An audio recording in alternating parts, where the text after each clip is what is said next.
Good afternoon and welcome to Matchday Live, a busy but entertaining one for you this afternoon coming from Chelsea Football Club. Two competitions. A little bit later on we'll be covering Chelsea versus Al Hilal in the semi-final of the Club World Cup out in Abu Dhabi. The winners play Palmeiras on Saturday afternoon. Before then though, we've got Chelsea in UEFA Youth League action as they take on Genk for a place in the next round of that competition. We've also got team news coming up for you live from Abu Dhabi from the brilliant Lee Parker for Chelsea's game this afternoon. And then we will do a watch-along as well. Chelsea versus Al Hilal, 4:50. Make sure you join us for that one. Very much looking forward to this one in the company of Sam and Dan. Boys, we good? All good, all Very good, all good. good. Yeah, nice little new set Loving as well. the new set. Love it. It's Nice, comfy relaxed. seats, grass is laid, it's quality. We've all had dreams of sitting on the bench at some point for Chelsea. This is a little bit different, but it's as close as we're going to get, so I'll take that. I've sat on the bench for Chelsea. Oh, here we go. Hang on. He's getting this in early. You have played at the new camp for Chelsea. I played at the new camp. I sat and. Wait, you ain't told me this story. There's footage, mate. Yeah, we got in, won the tournament. You know, dispatched off Barcelona. Simple stuff. That's what we do. That's what we do. Winning competitions is what Chelsea Football Club is about. I need to see the footage. In fact, there's been quite a lot of winning, especially that mentality, and we'll see a lot of that. We'll speak a lot more about that a little bit later on, hopefully, 1 foot into the final of the Club World Cup a little bit later on, Sam. But obviously, we start with Edu Mendy, who comes back an African Cup of Nations winner. What a guy. What a guy. I think that final, he had an incredible final. He wasn't challenged too much, but when the shots did come, he just made incredible saves, and then the penalty save, the crucial penalty save, and then the way he just moved after, it was just like still composed, and then like the energy, the fact that with the whole Senegal people, how much it meant to them as well. It was amazing scenes, man. He's obviously joined up with the team today. You'll have seen these pictures across our social media channels. Him and Ben Chilwell joining up with the team a little bit later on. They've got a hero's welcome, rightly so, Dan. But look at this, Asby greeting him. But you can see the love and affection and how happy the boys are for him. It's a big achievement, you know. He's just won the AFCON. And you can see he's a big character. It's a big family, and he seems to have slotted straight in this season and last season. And he's become one of the leading characters. You know, he's like, you know, always got a smile on his face, always in good spirits. Good to have around the camp. Yeah, incredible journey as well. You know, we talk about the narrative of football players having a backstory. His is an incredible one. We've spoken about many times on the show, but that mentality to be a winner. There's quite a lot of social media reaction, rightly so, congratulating him and saying how good he's been. But this is kind of what we're talking about here. Edouard Mendy, registered unemployed and was ready to quit football at the age of 22. A friend recommended him to Marseille, where he became fourth choice goalkeeper. Age 29, he has won the Champions League final and the African Cup of Nations, keeping clean sheets in both finals. What a story, what an incredible story. I need a friend like that. Yeah. He links with Marseille. This is it here. It's true, that. This is it here, though. In the past 10 months, he's won Champions League, UEFA Super Cup, best goalkeeper by UEFA, FIFA's best goalkeeper of the year, and obviously won the African Cup of Nations as well. A staggering 12 months for the guy. And just the appreciation tweet is superb because not only has he been consistently brilliant, Sam, he seems to be getting better. Yeah, and I think he proved that in the final as well. There was a lot of speculation on whether he could save penalties and why Kerr is the keeper that comes on. And then, like I said, in the most important moment for his country, he stepped up. And I think that's just a testament to the type of keeper he is. You can tell that he takes pride in getting better and better and proving his doubters wrong. And long may it continue. Do you know, because that's a really good point as well about the penalty saving, because Gabaski, the Egypt goalkeeper, had a brilliant record in the tournament for saving penalties. A lot of people kind of favouring him. And there's me as a Chelsea fan going, actually, do you know what? Edu Mendy bouncing up and down the line, all 6'6" of him, big frame, big character, big personality, at the moment where your country needs you to do that. The confidence he must have had, though, being a Champions League winner, have been in this situation before. And like Sam said, working with Kerr every day as a penalty specialist. Yeah, exactly. So, and he's clutch. You know, he makes important saves, you know, saves that are almost instinctive sometimes. So, along with Kerr, who seems to be like a penalty shootout mastermind, you can only imagine what Mendy can and will become. Like Sam said, he seems to be getting better. You know, Petr Cech, it was only a couple of years ago that said that he's raw talent. It still needs a lot of nurturing. And we've seen him get better and better and better with his feet, with his hands, just with his decision-making. rightly he's won all of these awards because he is the best goalkeeper in the world right now. Absolutely right. Obviously not going to be involved in the squad a little bit later on today. Kepa Arrizabalaga has been fantastic over for us. Whilst Edu Mendy has been away on African Cup of Nations duty, quite a lot of tweets coming in. So, Mendy, Borna, Kepa at AFCON. Yeah, I like that. And that partnership we talk about, that growing sort of family mentality really shows in this, because Kepa has kept 11 clean sheets in 20 appearances under Thomas Tuchel, while Mendy has earned 26 in 49. You talk about having two number ones, Sam. It's very difficult for clubs to get that balance right. There always seems to be a pecking order.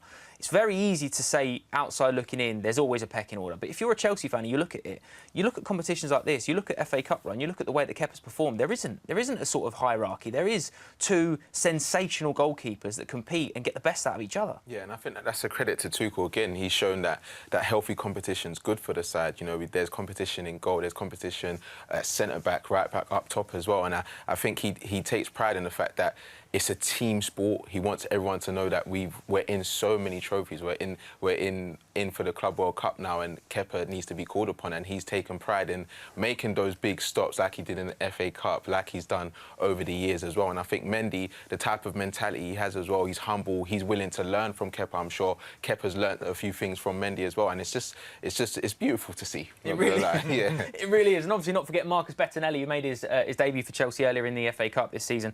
Also, talking about sort of the mentality of Chelsea players. You know, we saw G, Chelsea women's player as well, go to the final of the Asia Games as well. And so many, that mentality really breathes through the football club. There's a really cool tweet actually on that. Chelsea players winning international trophies. N'Golo Kanté there with the with the World Cup. Thiago Silva, Jorginho, and now Edu Mendy as well, all winners as well. That mentality is a big thing, Dan, because if you've got players that are going away on international duty and they come back with another piece of silverware draped around their neck, that gives you a buzz, it gives you a positivity, because you know they're one of the best, if not the best. Yeah, I remember actually, you know, probably 15 years ago, whenever it was, when all of Chelsea's team were almost international captains. All the way throughout the span of the squad, everyone was internationally the leader, and because of it, we were able to really kick on. I think it's important to have, you know, that level in your team. If you want to be able to compete on all fronts, you need everyone. You need almost 11 captains on that pitch, 11 winners on that pitch, because there's still so much to the mental side of the game as well. You know, we have a winning mentality as a club. We fight on all fronts, you know, in pretty much all of our teams, men's, women's, youth teams. We go the whole way in all of the competitions all the time, every season. It's never a dull moment. And I think tweets like that are important. You know, it goes to show that we have a bunch of players and we recruit a bunch of players that are winners. Absolutely right. You know, Chelsea players do tend to go deep in all competitions. Another competition we'll be looking to go deep in this year was obviously Plymouth Argyle. We played in the FA Cup. We draw Luton Town in the next round, a couple of steps away from Wembley. Chelsea got a fantastic history in that competition. It was a tougher afternoon than I think we all anticipated prior to the game. Obviously, Plymouth taking an early lead. It's a good header, it really is. But you talk about, you know, taking competition seriously. We've seen many a Premier League side that probably would have laid out sort of a lot more youth team players or fringe players. You know, you see the starting 11 there: Cesar Azpilicueta, Antonio Rudiger, Malang Sarr, Romelu Lukaku, Mateo Kovacic. Thomas Tuchel takes every competition seriously, but I suppose that's why the players are so used to winning, because every competition is taken with that winning mentality. Yeah, and he understands it's a football game, like we've seen with Plymouth. They came and they genuinely wanted to get a result. They didn't just come to take part, and that's the magic of the FA Cup.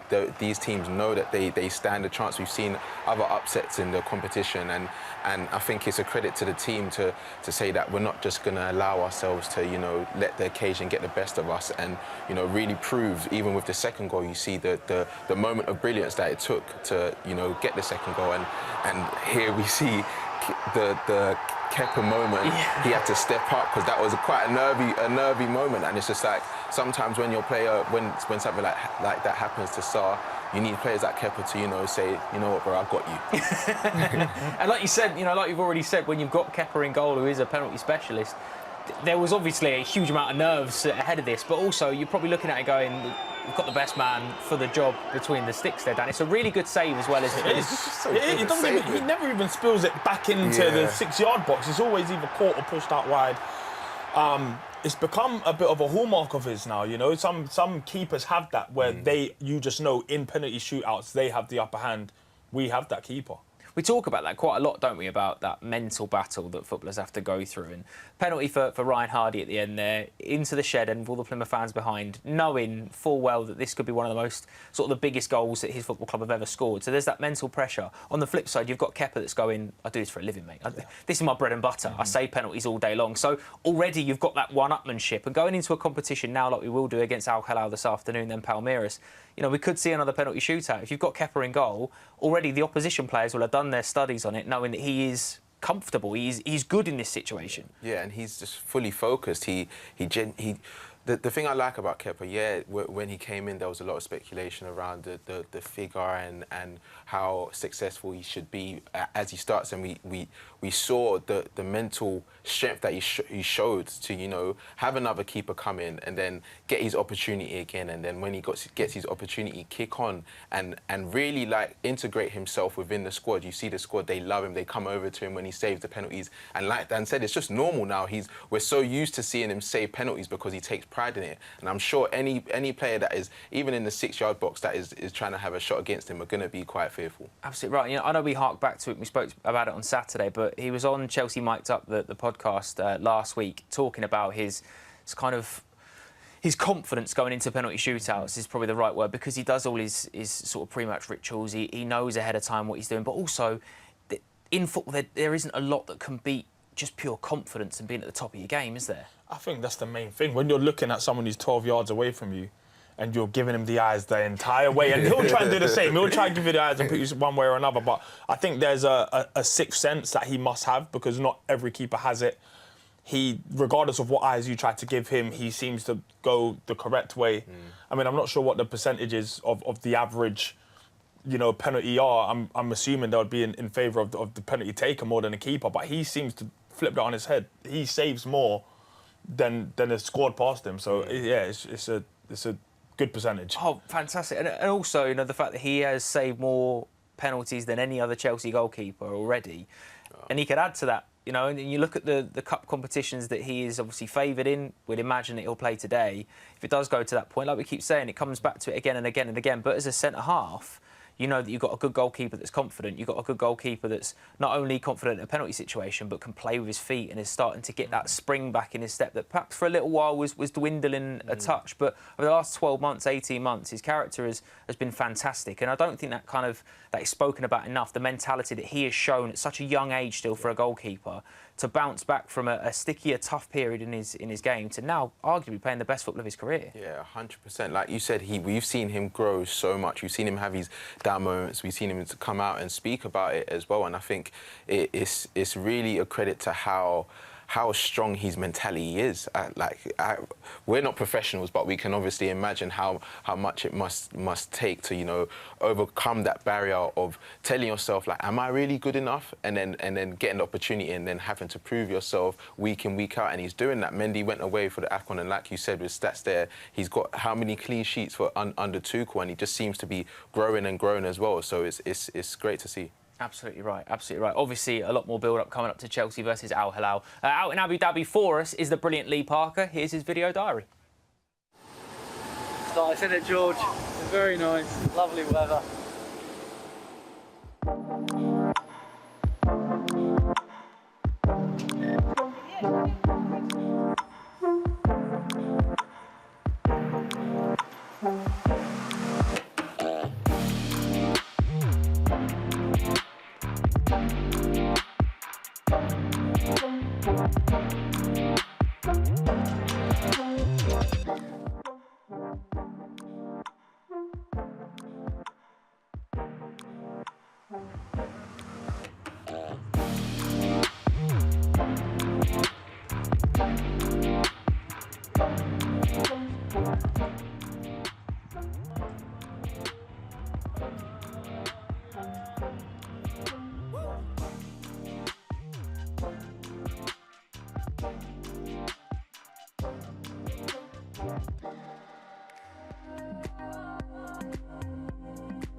Go.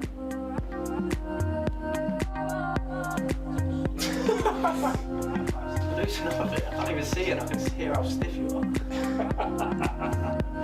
Apologies for Mason, he's a child. In the middle.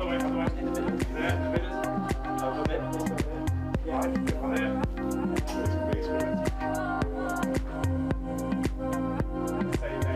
Mason Mount. Mickey Mouse. I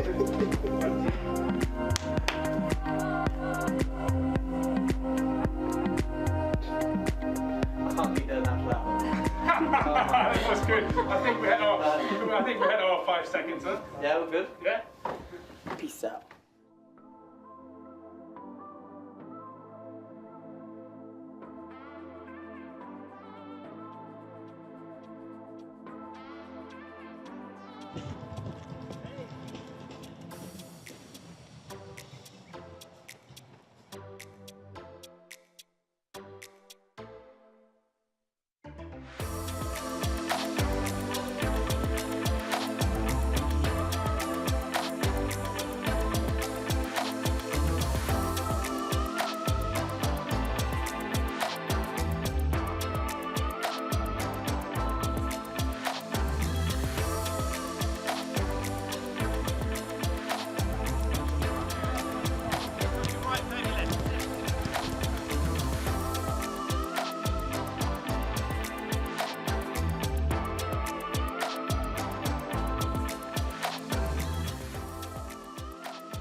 Looks very picturesque out there, doesn't it? Looks really, really nice. I'm sold. I'm heading out This guy was trying to first get tickets. He's looking at Trivago trying to get trips out there straight away. I rate it. I rate it. No, but you know, it's serious business that we're out there. You know, it looks lovely. It's all fun and games at the moment, but obviously at kick-off it changes. Chelsea have never won this competition, Sam. Cesar Azpilicueta speaking in the build-up about very much wanting to tick this one off his list and kind of complete the collection, but it's serious business, you know. Chelsea, there aren't many trophies in the world that Chelsea haven't won that they're capable of winning. This is one of them. Yeah, and you don't necessarily, obviously we want to believe that we're going to win the Champions League in the next few years, but you don't actually know when the next opportunity is going to be to win this trophy. And the teams that are in it, they genuinely believe, and their history shows that they can win it as well. So I think, like Cesar Azpilicueta said, it's important. The players are saying it. The managers has said don't come back without the trophy. So yeah, it's really important. Very serious. And also, Dan, I feel there's been a certain element in the past, maybe a little bit of a disrespectful look towards this competition, it being sort of a glorified friendly tournament. I mean, it's very much not that when you see the list of winners that have won it. Bayern Munich, Real Madrid have won it countless times. Liverpool won it a few years ago. But also there's an element of you want that bragging rights of being the best team in the world, and that's what this competition gives you. Chelsea have earned the right to be there, and while you're out there, you know, you do want it, like Sam said, Thomas Tuchel's already said, you know, come home with the trophy or don't come home sort of thing. Yeah, there's absolutely nobody that should be turning their nose up at the World Club Cup. This is, you know, in essence, the highest of the honours that you can win. You know, you win the Champions League, which is the Holy Grail, and now you qualify after winning that to win this. So, yeah, I want it. You know, it's one of the, we've never won it. We need it ticked off. It'll be pretty much one of the only things that we can win. I'm pretty sure it might actually be the only thing that we can win that we haven't won. Let's go and win it. Don't come home without the trophy, boys. Need to fill out our trophy cabinet. But, you know, like Dan said, you know, go and win it. It's a term. We played in the 2012 final, obviously lost to Corinthians, the Brazilian side. In South America, this competition is massive. Yeah. Like this in South America gets the respect the competition deserves. You know, we're playing at Al Hilal, who have won it, have won the Asian Champions League a couple of times, 2 times in the last 3 years. You know, most successful Saudi Arabian side. There's a lot of teams from around the world that take a huge amount of pride and travel a lot of distance to play in this competition.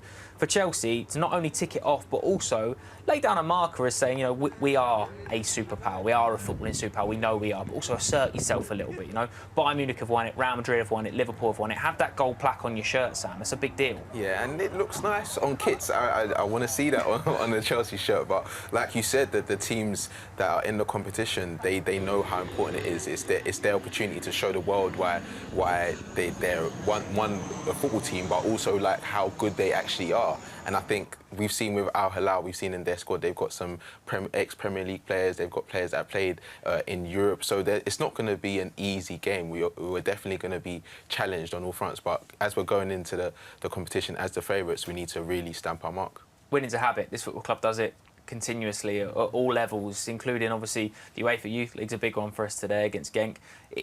I suppose we know it's a development platform, but Chelsea have got a rich history in this competition. They've won it joint most amount of times alongside Barcelona.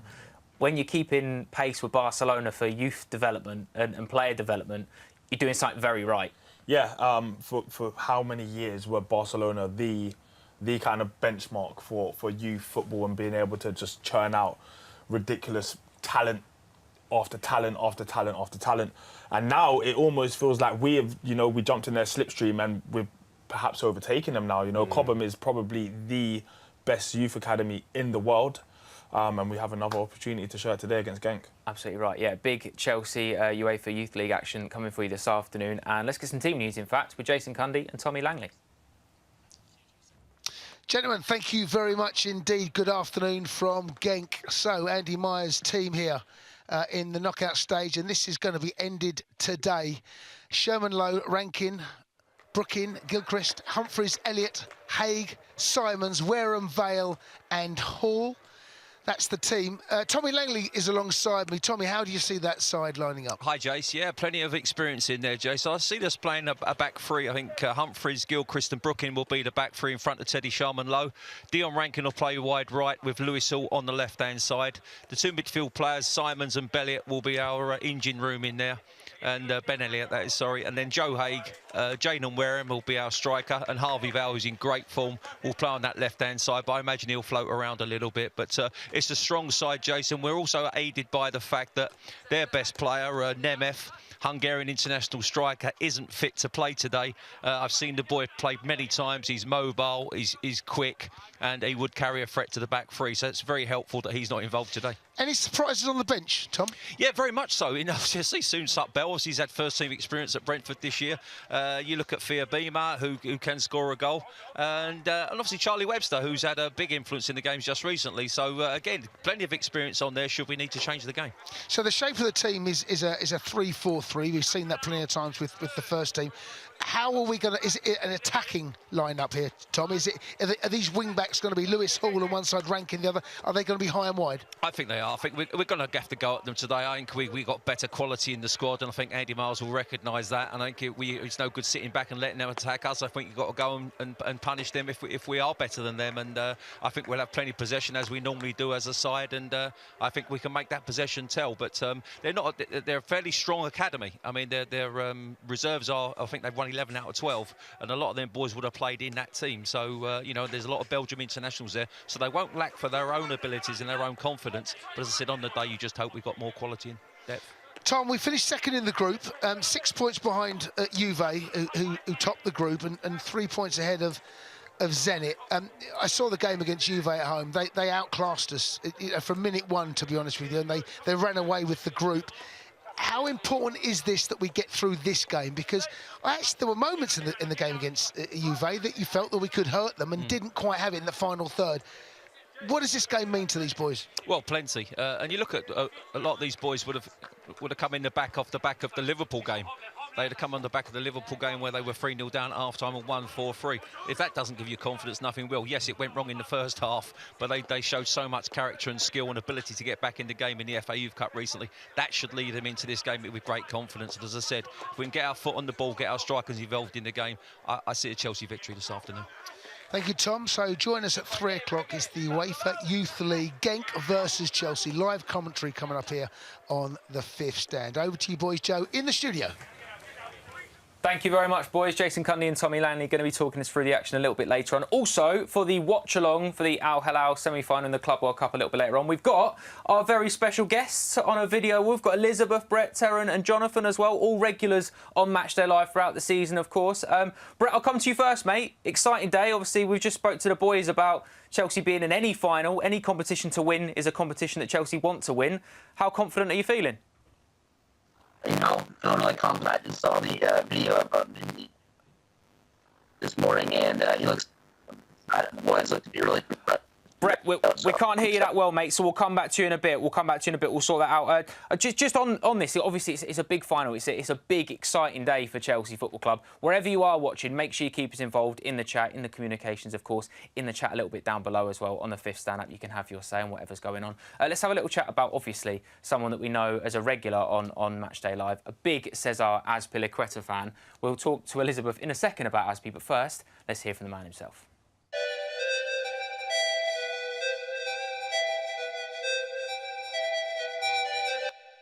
Yeah, ready? Azpi, welcome to Abu Dhabi. How's it been for you so far? Yeah, really well. I think it was a short journey to come here, and of course we are very pleased to be part of this tournament and trying to recover as quick as possible to be ready for Wednesday's game. It's been a crazy last 24 hours after a nice winter break. Did that break come at a good time for you? Well, I think it was needed. We had a very busy schedule during especially December and January, so we needed a bit of break. We had 2 weeks without game. Then we played in the FA Cup against Plymouth, and now we are here, and we know that things goes really quick, and we are fully focused on the first game. Here we are in Abu Dhabi, start of the year, in 5 competitions. It's not a bad place to be, is it?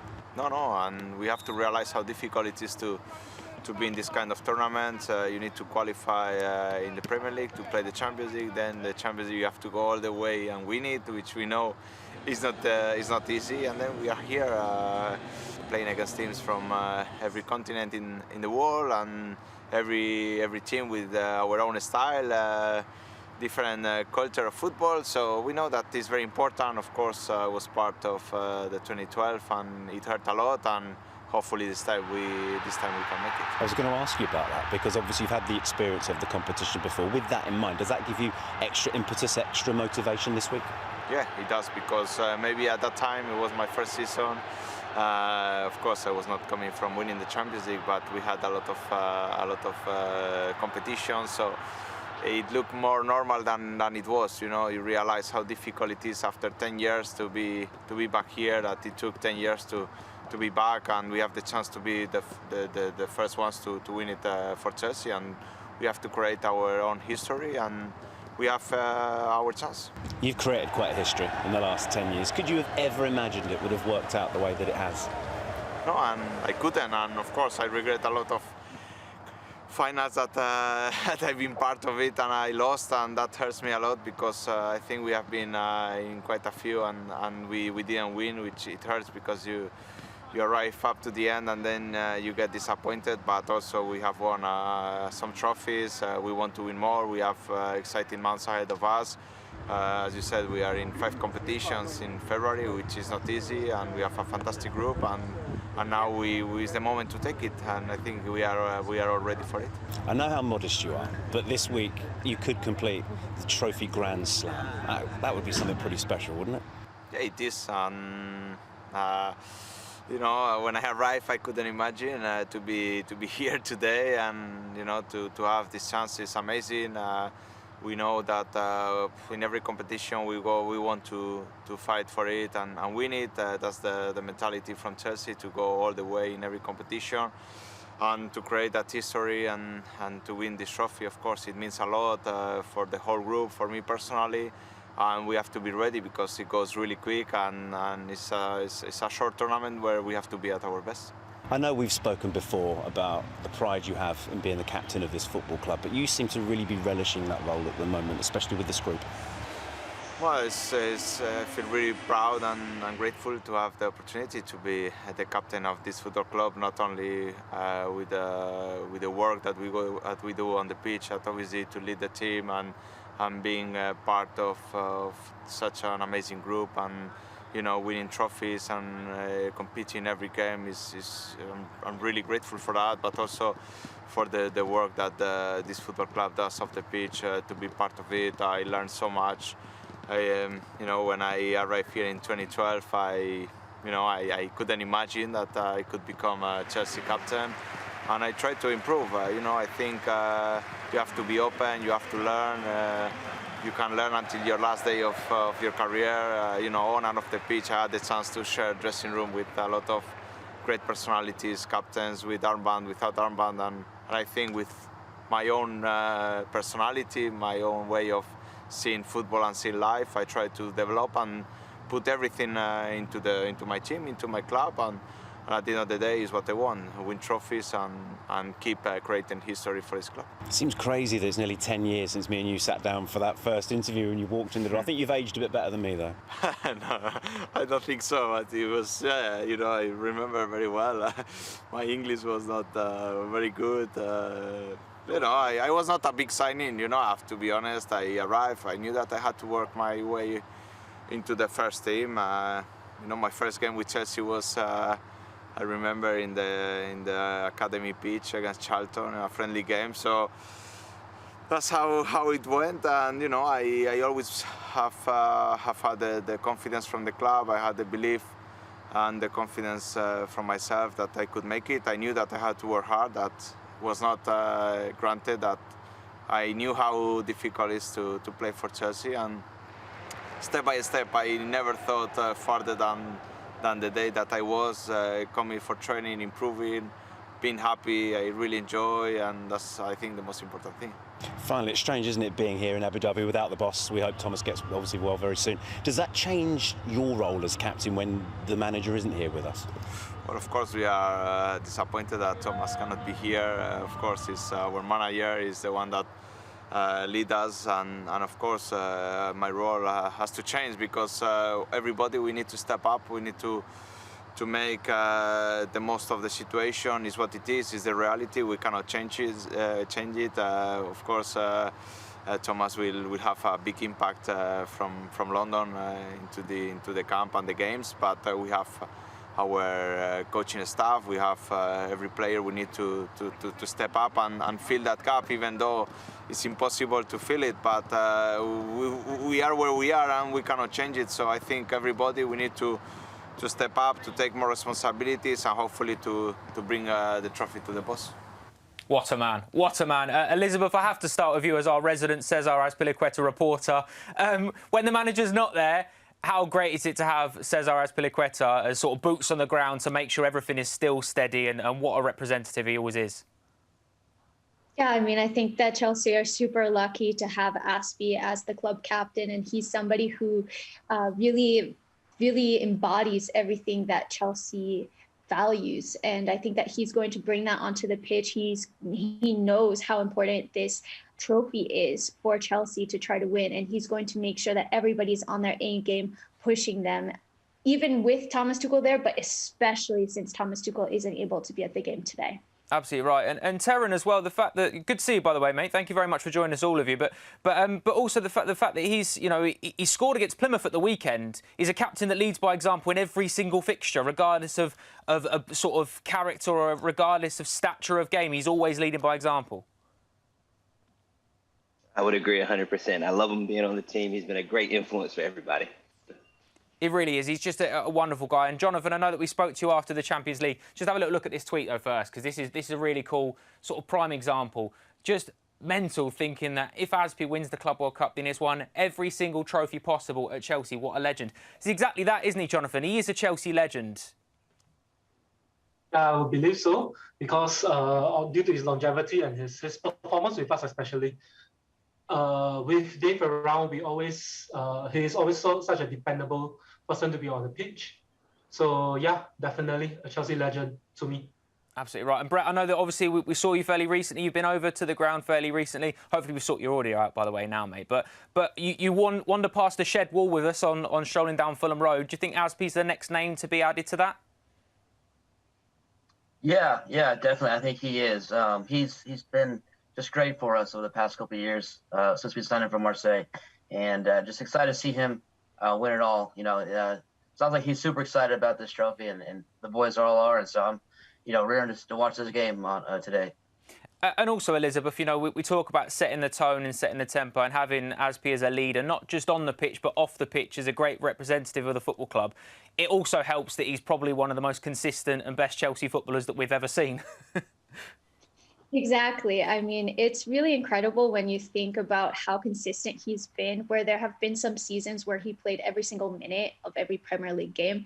And he can play anywhere across that back line. He's played at right back, right wing back, I think left wing back, center back. He really has played through every position, every system. He really is systemless. And I think that he really is just like the biggest asset to the team. He really is, isn't he? Elizabeth, Brett, Sarah and Jonathan, thank you so much. You're going to join us later for the watch-along, so go and get your caffeine fix, go and get ready for the game this afternoon, and we'll speak to you all in a bit. Thank you very much. Boys, let's have a little chat about the team then this afternoon. Obviously, UEFA Youth League's a big game. It's a big opportunity for the team to continue that development. Dan, we already mentioned that. We already spoke about that. But Sam, it's about setting the tone, isn't it? You know, younger players that are winning things, it's a mentality, it's a habit. Chelsea got a good pedigree in this competition, but also it's kind of laying down the marker that we are still the team to keep producing time and time again. Yeah, you've seen, like you said, in years come that we've won the trophies. A lot of the players that have gone through those systems are now playing in the first team. They're playing in the Premier League. They're playing in top teams in Europe, and that's because of what Cobham has done for them and the fact that they've been through these competitions and they take it seriously. They know how important it is for their development as well, and how much value it adds to them as well. And I think the players that have been in and around the first team this season are going to understand that it's a certain type of mentality that you need to get to that level, and I'm sure that the rest of the team know that as well. Absolutely right. 4 out of 5 finals in recent years, Dan. Won it twice as well. Let's have a little look at the draw, in fact, because there's some big teams that are still in this draw. You know, you look at Empoli going out to Borussia Dortmund, Rangers going out to Sevilla, AZ Alkmaar beats Villarreal on penalties. Zilina beating Inter Milan's a bit of a shock, I suppose. Midtjylland beating Club Brugge. Hajduk split. Atletico Madrid still in it. Deportivo La Coruña, Dinamo Kiev. But you'd look at that, and there's not really anyone you're scared of at the moment. Obviously, there's still some bigger teams to come back in it as well. But you'd look at that, and Chelsea, the team that everyone wants to avoid. I think even when all the bigger teams come back in, Chelsea will be the team that they want to avoid. I really do rate our youth system and our under-19s and our PL2 team. I just rate the whole lot, and I think on our day, we win this competition hands down. I'd imagine we're the favourites for this. Yeah. And rightly so. You know, we have quality players, quality management, quality on the pitch. So, I mean, regardless, you know, there are some big names in that draw. And bigger ones to come, but the biggest one is us. Absolutely right. And also, Sam, you know, it's a credit to Chelsea, the fact that you look at the team that Tommy and Jason spoke us for a little bit earlier, they're going to play this afternoon. You're looking at Harvey Vale, who's obviously made 2 or 3 appearances for the Chelsea first team, Lewis Hall as well. We've seen Xavier Simons, captain's aside today. He's been in the Chelsea team as well, played away at Brentford. These are players that are making that step up, and they're still competing at the highest level, still showing that desire to want to go and win it at a younger age group for Chelsea, because so much importance is put on Chelsea being competitive in the younger age groups. Yeah, and there's a humbleness to them. They understand the craft and the journey that they have to be on, and the fact that they're in the early stages, but they also see the Mason Mounts, the Reece James, the Callum Hudson-Odois that have gone through the system and see how well their careers can go if they maintain that mentality to continue on with the ability that they have, but also with the learning. Like we've seen with a lot of the players, they play in multiple positions, they played out of position, there's no complaining, because they understand that the level that they have to be at, they need to take all of these things on board and even more. Absolutely right, and like Sam's just mentioned there, that path is well trodden now. The amount of Cobham graduates that are in the first team, and even beyond Chelsea, you know, players that are playing, Tammy Abrahams scoring goals at Roma, Tino Livramento, Tariq Lamptey doing big things in the Premier League, Armando Broja out on loan. Chelsea players know now they perform well at this level, they will get their opportunity. If anything, this is the shop window, you know, for the rest of the Premier League. When you look at, you know, how many of Cobham's produce is around the world right now and playing well in the Premier League and in Italy and all over the place, it is a real, you know, a conveyor belt of talent that keeps coming through. So yes, there's a route that you can now see, a direct route through to the first team. But even if that doesn't work out, you'll end up somewhere very, very good just by coming through this academy. Absolutely. Very bright future for every Chelsea Youth Academy project. By the way, if you are watching us on YouTube, make sure you get onto us on the Fifth Stand app or on chelseafc.com so you can listen to first half commentary, which we will take you through next in the company and watching along, of course, with the brilliant Jason Cundy and Tommy Langley.